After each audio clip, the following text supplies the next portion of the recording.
On a été nuls, mais nuls. Pardon Dodo, pardon Donnarumma.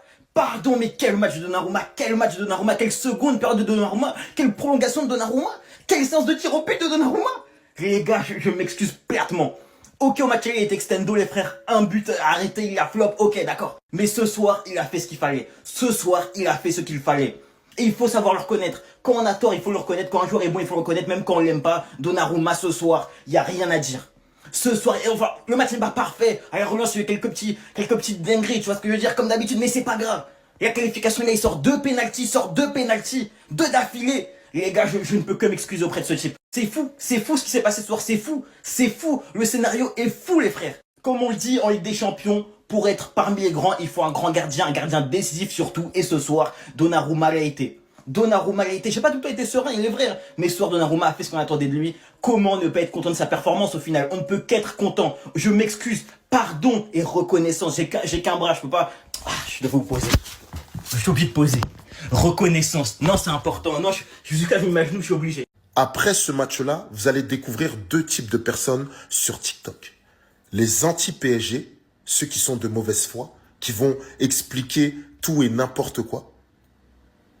Et les hypocrites, ceux qui vont prôner Luis Enrique, qui vont croire au projet du PSG. Mais ne vous inquiétez pas, hein. Lorsque vous allez parler, vous n'aurez plus aucune crédibilité. Que ce soit dans les commentaires, parce qu'on ne va pas vous calculer, et encore pire, dans les lives. Mis à part les vrais fans de Liverpool, moi je parle de ceux qui ne supportent ni le PSG ni Liverpool, mais qui ont une tendance à dézinguer le PSG, troller le PSG. Là, le PSG, depuis quelques semaines, plusieurs semaines, on dit que les Parisiens ne peuvent pas s'arrêter là. On a dit que le Paris Saint-Germain est en forme, est capable d'éliminer Liverpool parce qu'il y a un entraîneur qui impulse quelque chose. On a la vision, nous. Donc, à partir de maintenant, place à la mauvaise foi dans les commentaires, place à la mauvaise foi et aux hypocrites dans les lives à partir de maintenant. C'est parti. Après ce match-là, vous allez découvrir deux types de personnes sur TikTok. Les anti-PSG, ceux qui sont de mauvaise foi, qui vont expliquer tout et n'importe quoi. Et les hypocrites, ceux qui vont prôner Luis Enrique, qui vont croire au projet du PSG. Mais ne vous inquiétez pas, hein. Lorsque vous allez parler, vous n'aurez plus aucune crédibilité. Que ce soit dans les commentaires, parce qu'on ne va pas vous calculer, et encore pire, dans les lives. Mis à part les vrais fans de Liverpool, moi je parle de ceux qui ne supportent ni le PSG ni Liverpool, mais qui ont une tendance à dézinguer le PSG, troller le PSG. Là, le PSG, depuis quelques semaines, plusieurs semaines, on dit que les Parisiens ne peuvent pas s'arrêter là. On a dit que le Paris Saint-Germain est en forme, est capable d'éliminer Liverpool parce qu'il y a un entraîneur qui impulse quelque chose. On a la vision, nous. Donc, à partir de maintenant... Pardon Donnarumma, on t'a critiqué, on est nuls. Vous croyez qu'il a fait cette performance comme ça? Il s'est fait menacer à Sevran. Il s'est fait menacer dans sa voiture. C'est pour ça il s'est réveillé. Venez sur Twitch, on va débriefer le match, on va regarder le résumé, on va faire une tier list. Venez, ça va être incroyable. Voilà, le lien il est en bio. On a dit, le Paris Saint-Germain était capable de le faire. On vous expliquait, c'est pas que en Ligue 1. Le Paris Saint-Germain est la meilleure équipe d'Europe en ce moment. Ils viennent de le prouver. On a vu 11 bonhommes sur le terrain. Commencé par Nuno Mendes. La street n'oubliera pas. N'oubliera pas ton match. Tu as éteint Mo Salah. Mo Salah, ouais, ça va être le ballon d'or. Non, Nuno Mendes, il connaît pas ces trucs-là. Il est passé une seule fois au début du match. Après, on l'a plus vu. Dans la poche. Il disait, reste tranquille. T'as vu, c'est la prolongation. Là, reste encore dans la poche. Tu sortiras lors des pénaltys. Pacho est monstrueux. Je vous ai dit Pacho, le mal nommé. Il devrait pas s'appeler Pacho. Il y a une erreur. Il devrait s'appeler Trop Chaud. Toutes les trajectoires de balles, toutes les frappes anticipées. Il sortait tous les ballons. Ce soir, il a aimanté, il a porté la défense. Comme Marquinhos, le capitaine est sorti. Il avait Beraldo à ses côtés. À foutre, regardez ce sauvetage sur la frappe de Szoboszlai. C'est trop, ouais. Donnez-moi une arme, juste, et Gvisha. Je vais à la guerre. Je vais à la guerre. Les gars, je vous ai dit, quand je le vois jouer, j'ai envie de chanter Nina, nana, Nina. Comme Maître Gims. Il est trop fort. Et en plus de la débauche d'énergie dont il a fait preuve, c'est exceptionnel. Des couilles et du courage, c'est ce qu'il a fallu. Ils ont éteint le milieu de terrain aller-retour. Joe Neves, Vitinha. La paire de fous malades, de fous furieux. J'avais fait une vidéo il y a pas longtemps. J'ai dit, donnez-leur 2 ans. Ça va être le meilleur milieu de terrain d'Europe. J'ai même pas eu besoin d'attendre 2 ans. C'est l'un des meilleurs milieux de terrain d'Europe, si ce n'est le meilleur. Ça peut se taper avec le Barça. Voilà. Dembélé, on finit par lui, parce que c'est le boss. Tout simplement. Il a mis le but de l'égalisation. Il a mis un penalty super bien tiré. En tout cas, bravo au Paris Saint-Germain. Ils sont partis chercher cette qualification. Ils sont partis la chercher. Des putains d'excuses. Apologies. Voilà ce qu'on veut. Des excuses. Perdona. Je sais pas comment le dit en italien. Apprenez-le. Apprenez à dire pardon en italien. Vous lui avez pissé dessus. Vous lui avez chié dessus. Vous lui avez mis toute la responsabilité sur le dos. Oui, je m'adresse aux Parisiens là. Parce que tous les Parisiens quasiment sans exception, tous mes potes là qui vont voir cette vidéo, qui ont traité Donnarumma et toute sa famille, alors qu'il n'était pas le seul responsable sur l'action et sur la globalité du match aller. Aujourd'hui, il a fait un match de patron. Kiono, viens là, parce que là tu vas célébrer une victoire du Paris Saint-Germain grâce à cet homme.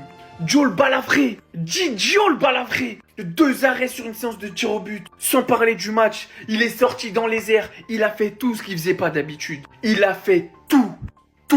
Des arrêts décisifs, des sorties aériennes, penalty arrêté. Il offre la qualification. Là où Alisson a offert le match aller, Gianluigi Donnarumma a offert la qualification. Alisson a gagné une bataille, Donnarumma a gagné la guerre. Les Parisiens, soyez des bons joueurs, présentez vos excuses. Et aussi, je tiens à rajouter une chose, parce que je trouve que les Parisiens n'en font pas assez. Les ultras du Paris Saint-Germain. Les Parisiens, les créateurs parisiens, vous attendez quoi pour parler de vos ultras un peu? Vous attendez quoi pour parler de vos ultras? Moi, faut me dire, aujourd'hui à la 114e, je les ai entendus plus fort que tout Anfield. Je leur ai déjà rendu hommage pour les tifos, pour les maillots Panamix Gaza. Aujourd'hui, moi, je suis frustré. Frustré en tant qu'amateur du football, de passionné de football, de voir que tous les créateurs, quasiment sans exception, ne parlent que des stars du Paris Saint-Germain, ne parlent que du club, ne parlent que de blablabla. Et jamais un mot pour les ultras. Jamais. Alors qu'eux, ils méritent un respect immense quand on sait tout ce que Paris a traversé. Rendez leur hommage un petit peu. Il l'a fait, Donnarumma l'a fait. Il vient tout simplement de fermer des bouches. Moi le premier, on l'avait tellement critiqué au match aller, carrément le gars s'est fait arrêter dans la rue par un supporter. Il s'était fait insulter dans la rue par un supporter. Et là aujourd'hui, il sauve le Paris Saint-Germain. En zone de domaine, en plus de ça, qu'il maîtrise à la perfection les tirs au but, les amis. On l'a vu avec l'Italie à l'Euro. En plus des 2 pénaltys arrêtés, les amis, dans le match, il a été monstrueux. C'est tout ce que les Parisiens te demandent. Aujourd'hui, c'était son tour de briller. La dernière fois, c'était Alisson Becker. Aujourd'hui, c'est son tour. Il a réussi à dégoûter les attaquants de Liverpool. Regardez-moi le visage de Luis Diaz. Franchement, le Paris Saint-Germain aujourd'hui, chapeau, c'est un exploit. Personne croyait en vous et vous l'avez fait. Ce qui était incroyable, les amis, malgré que je sois pas parisien, je sentais la tension dans le match. Du début jusqu'à la fin, je stressais en voyant une équipe vraiment soudée. Voilà, et le plus beau, c'est que j'ai vu Ousmane Dembélé responsable. Le gars, il était à fond, il motivait ses coéquipiers. C'est rare de voir Ousmane Dembélé comme ça. Cette saison-là, il est juste inarrêtable. Encore une fois sur ce match, il est décisif dans un match important. Il a attendu. Lui aussi, faut pas le sous-estimer pour le Ballon d'Or. On parle bien de Rafinha, mais Ousmane Dembélé aussi est présent. Et là, vu ce que le Paris Saint-Germain vient de montrer, je pense qu'on va plus le sous-estimer. Dites-vous que Liverpool, ils ont terminé premier de la Champions League et ils ont quand même réussi à les faire sortir. Et comment ne pas féliciter cet homme-là? C'est le premier à croire au Paris Saint-Germain. Hier, il parlait de remontada et il l'a fait. Non, vraiment chapeau, chapeau. Voilà, merci le Paris Saint-Germain. Merci d'avoir montré à certains que le match n'était pas joué d'avance. C'était compliqué, vous avez galéré, vous avez transpiré, vous avez tremblé la famille. Mais vous imposez dans le bout du bout la famille. Et vous marquez une partie de l'histoire du Paris Saint-Germain. Parce que cette équipe que j'ai vue, c'est une équipe pleine de caractère. Une équipe soudée de la tête et des épaules. J'ai vu un Ousmane Dembélé, malgré ses imprécisions par moments, qui a été un leader. Un Donnarumma tout simplement extraordinaire aujourd'hui. Et c'est comme ça qu'on souhaite le voir. Et c'est comme ça qu'il mènera le Paris Saint-Germain à gagner cette Ligue des Champions. Cette force de caractère, ce mental, il doit le garder. C'est grâce à lui que le Paris Saint-Germain arrive à poursuivre la compétition. Un énorme Pacho aussi. C'était un mort de faim sur le terrain. Il avait la dalle, c'était un leader défensif. Vitinha qui a été le patron au milieu de terrain. technique, il a rassuré absolument tout le monde. L'entrée de ce monsieur, et retenez bien son blaze, Désiré Doué. Et à partir d'aujourd'hui, il m'a convaincu, la famille. Parce que c'est dans les grands matchs qu'on reconnaît les grands joueurs, les futurs grands joueurs. Quelle habilité technique. Il a rajouté ce plus, tout simplement le talent. L'histoire, elle est magnifique, les gars. Il fallait que ce soit lui. Il fallait que ce soit lui. Critiqué comme pas possible à l'aller. Donnarumma permet au Paris Saint-Germain de se qualifier. On vous a dit, Anfield, c'est quoi? Vous voulez nous faire passer Anfield? Pourquoi? Anfield, c'est qui? C'est qui? Donnarumma, il connaît pas.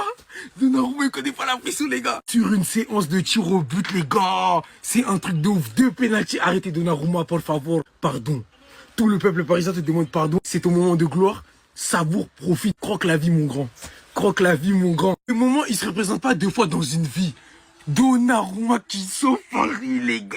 Oh là là. Eh, je suis tellement content. Liverpool dehors. Ça y est, votre cinéma, il a assez duré. Allez jouer la PL, là. Laissez-nous tranquille. Allez gagner votre première ligue. Ernest Lott, son gros crâne, là, il a qu'à exploser même. C'est plus notre problème. Donnarumma, en tout cas, champion. Chapeau. Il s'est pas laissé abattre par les critiques. Il a pas perdu confiance en lui. Luis Enrique lui a montré toute sa confiance, justement, en le retitularisant alors qu'il y avait Safonov sur le banc qui attendait. Ok, aujourd'hui, il n'était pas très rassurant, encore une fois. Mais ça efface tout ce qu'il a pu faire. Grande Donnarumma. Restez sobre, abonnez-vous, les gars, ça travaille.